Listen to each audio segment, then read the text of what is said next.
Hola, buenos días, gaélicos días. Bienvenidos a nuestro podcast Fútbol Gaélico en Español, un programa que podéis encontrar directamente en Spotify, iVoox y en la plataforma de podcast de Apple. En este segundo episodio de la temporada hablaremos sobre la historia de la Asociación Atlética Gaélica, también conocida como GAA, y su papel en la creación y desarrollo del fútbol gaélico tal y como lo conocemos en la actualidad. Empezamos.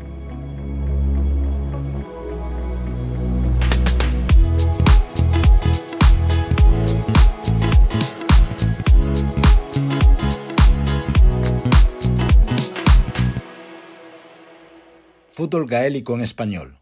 Hoy, la creación de la GAA. La GAA es una organización deportiva que se fundó en Irlanda en 1884. Aunque su nombre de Asociación Atlética Gaélica sugiere un enfoque hacia el atletismo, la GAA realmente cuida de los deportes gaélicos, siendo los dos más conocidos y populares el hurling y nuestro querido fútbol gaélico. La fundación de la GAA ocurrió en un momento crítico en la historia de Irlanda. En la segunda mitad del siglo XIX, el país estaba bajo el control del Reino Unido, y muchos irlandeses se sentían marginados y discriminados. Los deportes populares en ese momento eran el fútbol británico o fútbol asociación y el cricket, importados de Inglaterra, lo que llevó a una sensación de pérdida de identidad y de falta de orgullo nacional. Fue en este contexto que aparecen las dos figuras claves en el nacimiento de la GAA, Michael Cusack y Maurice Davin. Michael Cusack es conocido tradicionalmente como el padre de la GAA, al ser considerado la mayor fuerza impulsora de su fundación y desarrollo inicial. Nacionalista irlandés convencido, creía que los deportes gaélicos eran una parte fundamental de la identidad y cultura irlandesas y que su resurgimiento ayudaría a fomentar un sentimiento de orgullo y unidad nacional. El sueño original de Cusack era resucitar los antiguos Juegos de Tailteann y establecer una organización independiente para promover los deportes nativos de la isla. Michael Cusack, que era hablante nativo de gaélico, nació en Carron, condado de Clare, en 1847. De personalidad bastante compleja e incluso difícil, había desarrollado una verdadera pasión por los juegos gaélicos, que solo era igualada por su amor hacia el hermoso paisaje de piedra caliza del Barren en su condado de nacimiento e infancia. Cusack hizo carrera académica y finalmente se convirtió en profesor del Black Rock College en Dublín.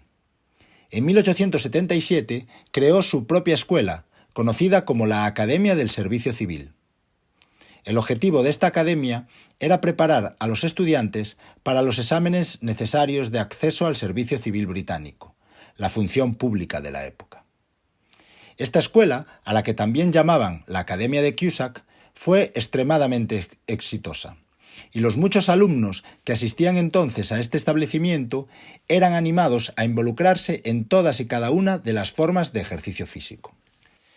Cusack, muy decepcionado por el aparente declive de los juegos nativos irlandeses, creó clubs de hurling en su academia, comenzando así su sueño de restablecer los pasatiempos nacionales. Michael Cusack conoció a Maurice Davin en Dublín a principios de la década de 1880, cuando ambos estaban involucrados en la promoción de causas nacionalistas y culturales irlandesas.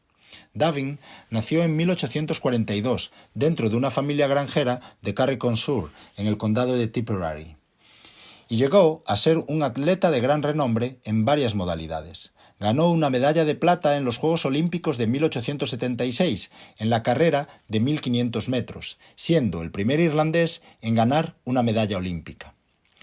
Era un nacionalista moderado y abogaba firmemente por la implantación de una asociación no británica que dirigiese la actividad deportiva en Irlanda. Pues bien, nuestros protagonistas, Davin y Cusack, descubrieron una pasión compartida por los juegos y deportes tradicionales irlandeses, que estaban en declive en ese momento. Pronto se hicieron amigos cercanos y decidieron trabajar juntos para revivir y promover estos deportes, lo que finalmente llevó a la fundación de la GAA. Michael Cusack y Maurice Davin convocaron a varias personas con ideas afines a una reunión a las 3 de la tarde del sábado 1 de noviembre de 1884 en la sala de billares del Hotel Miss Hayes Commercial, o simplemente el Hotel Hayes, de Thurles, en el condado de Tipperary. El lugar fue elegido por su localización central en la isla y el día fue propuesto por Cusack por su significado mitológico, ya que según las leyendas irlandesas, el 1 de noviembre o Samaín había muerto el poder de los Fianna, guerreros cuyos lemas eran la pureza de corazón, la fortaleza de extremidades y la concordancia de acción y palabra. Se quería simbolizar el renacimiento de esta heroicidad mitológica irlandesa. No se conoce el número exacto de personas que acudieron a la cita. Se cree que entre 7 y 14, entre ellos algunos profesores y periodistas con sentimiento nacionalista que estaban deseosos de promover la cultura irlandesa y el bienestar físico y mental. Durante esta primera sesión se aprobaron varias decisiones importantes que sentaron las bases para la organización. Los asistentes acordaron establecer la Asociación Gaélica para la Preservación y el Cultivo de nuestros pasatiempos nacionales y para proporcionar diversiones nacionales para los irlandeses durante sus horas de ocio, nombre que gracias a Dios acortarían posteriormente. Se nombró a Michael Cusack como primer secretario de la GAA, Maurice Davin como primer presidente y al profesor John Mackay como tesorero.